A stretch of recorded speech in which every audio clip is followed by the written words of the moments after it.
관동 대지진과 조선인 학살 문제를 현장 취재한 외교안보팀 강재묵 기자와 함께하겠습니다. 어서 오십시오. 강 기자, 우선 조선인 학살 피해 규모 어느 정도로 추정하고 있습니까? 1923년 당시 상해 임시정부 기관지인 독립신문은 희생자가 무려 6,661명에 달한다고 보도했습니다. 네. 다만 일본 현지에서 조사한 내용은 아닌 만큼 추정치일 뿐이며 실제 피해 규모는 이보다 훨씬 클 것으로 예상되고 있습니다. 1952년 당시에는 이승만 대통령의 지시로 조선인 학살 희생자 수집을 시도한 적이 있었지만 역시 일본 측의 비협조 등을 이유로 한계가 있었습니다. 국가기록원 자료에는 251명의 사망자 명단만 보관돼 있는 현실입니다. 결국 정확한 수치를 알기 위해서는 일본 정부의 도움이 필요한 거 아닙니까? 맞습니다. 현재는 민간 차원에서 자료를 수집하는 방법에만 의존하고 있는 상황입니다. 네. 당시를 기억하는 인물의 증언이나 일기 등을 통해 피해 사실을 모으는 방식인데요. 저희 MBN 취재진도 한국인 사망자들에 대한 정보를 확인할 수 있는 이 문서가 도쿄도 위령당 안에 존재한다는 내용을 듣고 이를 열람하고자 요청했지만 네. 지자체의 동의가 필요하다며 거절당했습니다.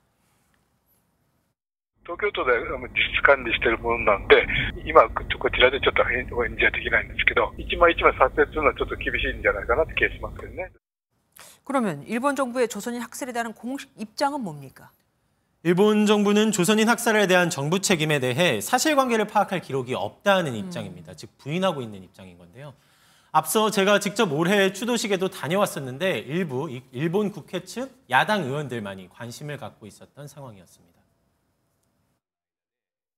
喉元に刺さったトゲみたいな、そういう言い方は私はしてるんですけれども、喉元に刺さったトゲを抜いてですね、真の民族和解、そしてその日韓韓日関係のその友好の発展。 그러면은 우리 정부의 입장은 뭡니까? 무엇보다 일본의 사과를 요구하고 진상 규명에도 나서야 되는 거 아닙니까? 맞습니다. 앞서 설명드린 것처럼 일본 정부의 태도를 이 모르쇠라고 비판할 수 있다면 우리 정부도 소극적이라는 비판에서는 자유롭지 못한 현실입니다.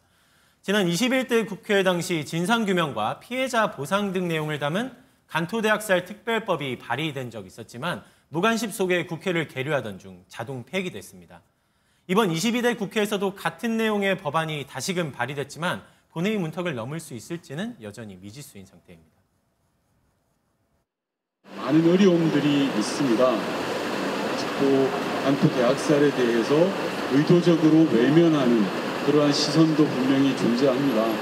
국회 내에서 여러 어려움들을 극복하고 내년 한일 국교 정상화 60주년이라고 하지만 그렇다고 모든 걸 다 잊고 용서하자는 건 아니잖아요. 맞습니다. 짚어볼 거는 짚고 넘어가야 하겠습니다. 지금까지 강재묵 기자와 함께했습니다.